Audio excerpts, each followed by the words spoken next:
e passar a palavra ao Amaury Perusso. Senhor senador Cristóvão Buarque, preside essa sessão, senhores senadores, senhoras e senhores.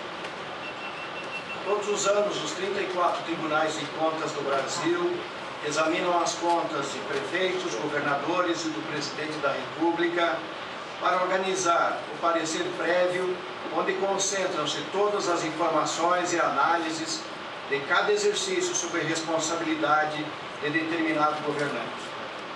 Votado pelos ministros do TCU e conselheiros dos TCEs e TCMs, são esses pareceres submetidos ao julgamento final do Parlamento. Importante dizer aqui que há mais de uma década o Congresso Nacional não julga as contas do presidente da República, restando inconcluso e desatendido todo o trabalho realizado pelo Tribunal de Contas da União nessa matéria. No parecer prévio da União, em alguns Estados-membros, como São Paulo, Minas Gerais, Rio Grande do Sul e outros, e em especial no município de São Paulo, que destaco pela simbologia de ser uma das maiores cidades do mundo, anota-se um crescente comprometimento das dotações orçamentárias e financeiras para atendimento de um único compromisso de despesa, que é o pagamento da dívida. Os tribunais de contas sabem que não basta uma auditoria de conformidade, conferir se foram adequadamente contabilizadas as receitas e despesas e as razões de cada lançamento é necessário, porém insuficiente. No caso da dívida pública, exige-se uma auditoria especial que aprofunde as informações para saber como foram contraídas, que destinação foi dada aos recursos, como essas dívidas cresceram e como liquidar essas obrigações, protegendo as finanças e os interesses do povo. Para compreender e para julgar é indispensável avaliar a efetividade das políticas públicas. Aqui entra a definição de qual o modelo econômico que o país e os Estados-membros vão seguir. Poder-se-á priorizar as demandas sociais e a construção de infraestrutura ou ampliar a histórica concentração da riqueza, neste momento centrada no sistema financeiro. A combinação de globalização e concentração de riqueza gerou uma extrema desigualdade dentro dos países dentro dos países entre suas regiões. Há muito tempo o endividamento deixou de ser um instrumento de financiamento do Estado. Em vez de aportar valores, passou a funcionar como um mecanismo contínuo de subtração de recursos públicos que se direcionam e se concentram no setor financeiro. Números apurados pela auditoria do Tribunal de Contas do Rio Grande do Sul dizem que no nosso estado, onde coordeno a auditoria cidadã da dívida, teve uma dívida refinanciada em 1998 de 9,5 bilhões. De lá até 2012, pagou 17 bilhões e ainda assim deve 43 bilhões 581 milhões 663 mil 126 reais e 38 centavos aos preços de no limite de 31 de dezembro de 2012. Apenas a título do refinanciamento da dívida efetuado junto com a União. De 1998 até 2012, o indexador definido contratualmente, o IGPDI, mais 6% de juros ao ano, cresceu 728% e a inflação do período, medida pelo IPCA, chegou tão somente a 146%.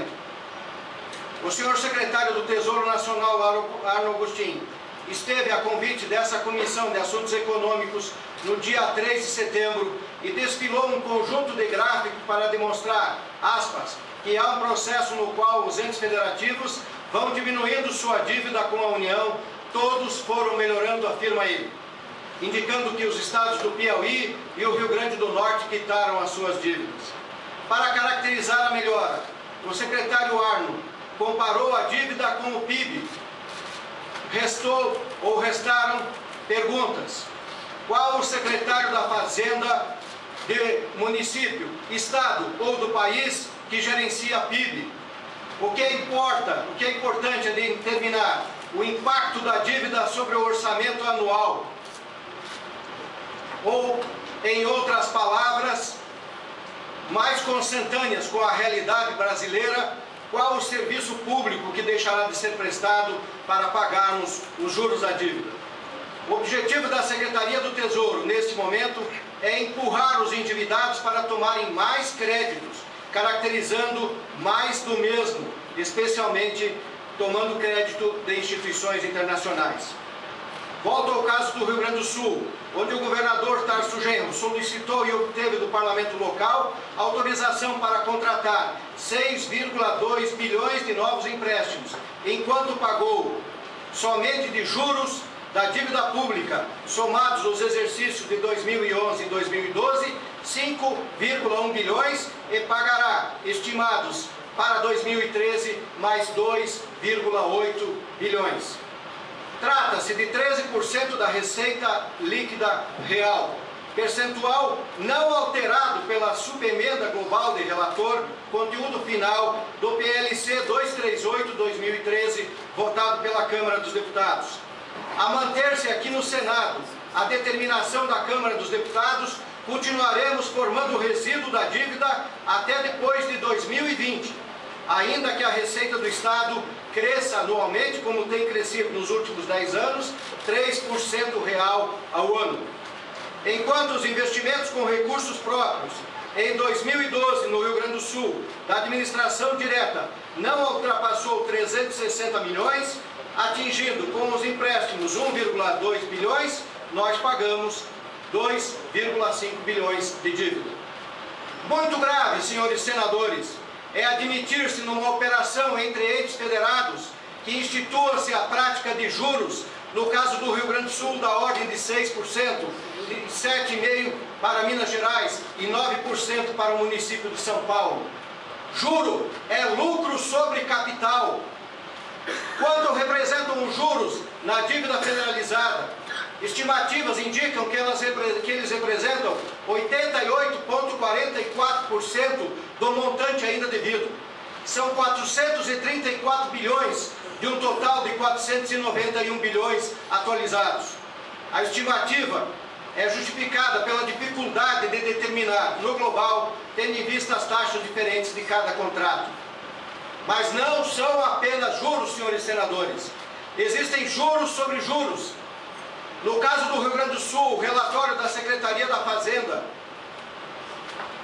de 2012, tratando da dívida pública, documento na página 42, documento oficial, diz que, aplicada a lei da usura, Decreto Federal número 22.626 de 1933, que foi recepcionado pela Constituição de 1988, que diz: é proibido cobrar juros sobre juros. A conta resíduo da dívida do Rio Grande do Sul deveria ser reduzida em 25,3% ou 11,5% do total do estoque da dívida, representando 4,9 bilhões em 31/12/2012.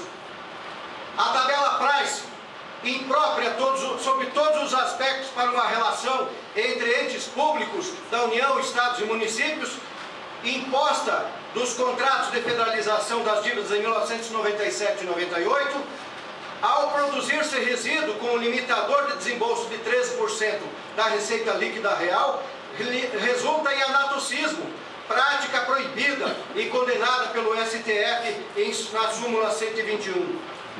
Como coordenador do Núcleo de Auditoria Cidadã do Rio Grande do Sul, atuamos em conjunto com o movimento que lá denominamos Dívida Pública, vamos passar a limpo essa conta, que reuniu, em manifesto pela necessidade e urgência da renegociação ou refazimento das dívidas, 96 entidades da sociedade, da Federação das Indústrias, passando pelas centrais sindicais de trabalhadores, até a juventude nas suas entidades estudantis.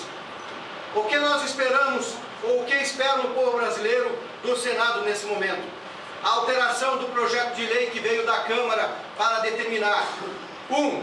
A retroatividade já admitida na Câmara dos Deputados para calcular desde o início do contrato pela Selic, a retroatividade aplicando-se o IPCA desde o nascimento do contrato, porquanto este é o índice que mede a inflação, não determinaria ganho em favor dos devedores e muito menos em relação ao governo federal, como acontece hoje.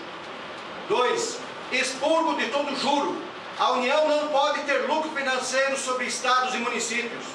3. A redução do índice de desembolso para 5 a 6% da receita líquida real. Cálculos preliminares dizem que esse comprometimento de 5 a 6% resultaria na liquidação da dívida até 2027. Como os contratos têm mais 10 anos adicionais depois de 2027, perfeitamente se pagaria essa dívida. Ademais, esses são os comprometimentos históricos que estados e municípios tinham até renegociarem suas dívidas com a União. Como consequência, senador Cristóvão, deverá ocorrer a devolução de valores para aqueles estados que pagaram mais do que era devido. Isto é ato de justiça. Debate relevante tem ocorrido é onde gastar esses recursos que estarão então disponíveis. A resposta é mais democracia ou democracia real. Devemos estimular a participação social no debate sobre a aplicação dos recursos públicos. O Congresso Nacional já legislou, através da Lei Complementar 131 de 2009, para exigir esse tipo de conduta da União, dos estados e dos municípios. A União, reconhecemos nós, não é o melhor exemplo de efetividade do gasto público. Devemos confiar na política de descentralização, permitindo que estados e municípios definam suas prioridades, que certamente estarão condicionadas pelas demandas do povo. Nós, dos tribunais de contas, defendemos também a existência e o funcionamento de estrutura de controles internos e externos dos poderes e órgãos para a consolidação do sistema de controle externo brasileiro, de modo a inibir a corrupção que anda pelo país. É preciso dizer que não se fará combate à corrupção sem transparência. De resto, pouco presente nas dívidas públicas. Daí a necessidade de auditorias a serem com a atuação e a presença da cidadania. Precisamos responder se com o refazimento dos contratos de federalização das dívidas dos estados e municípios teremos uma ampliação da crise fiscal. A crise fiscal federal já está presente. E eu não vou falar aqui da chamada contabilidade criativa. A crise fiscal é determinada pela transferência de enormes quantidades de recursos financeiros para pagamento da dívida pública federal, o que condiciona as decisões de políticas públicas. O exemplo mais recente desta conduta é a realização do leilão de Libra, onde foi exigido no edital o pagamento pelo vencedor de um bônus de 15 bilhões de dólares antecipadamente. A crise fiscal se expressa gravemente sempre no comparativo entre os valores fixados orçamentariamente pela União para as obras do PAC, por exemplo, e aquelas efetivamente executadas em cada exercício. É impressionante quando ouvimos, já vou concluindo, senhor presidente, impressionante quando ouvimos a expressão contingenciamento orçamentário. Significa ausência de investimento para as necessidades básicas da população e ampliação de recursos para pagamento dos juros. O PLC 238, aprovado na Câmara dos Deputados, colocará um patamar mais equilibrado na situação criada a partir da renegociação da dívida dos estados em 1998, pela Lei 9.496? Não, isto é um ledo engano. O sistema da dívida continuará a usurpar a maior fatia de recursos públicos se mantido o projeto aprovado na Câmara dos Deputados. O refazimento dos contratos de federalização da dívida não resultará, se adotado o IPCA, desde o nascimento, em ganhos para alguns ou prejuízos para outros.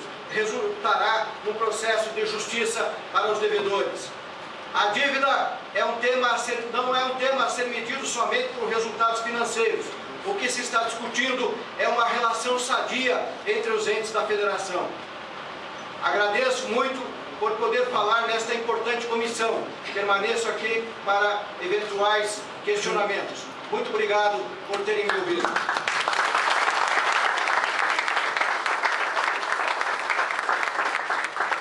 Nós que agradecemos ao senhor Mauri Peluso.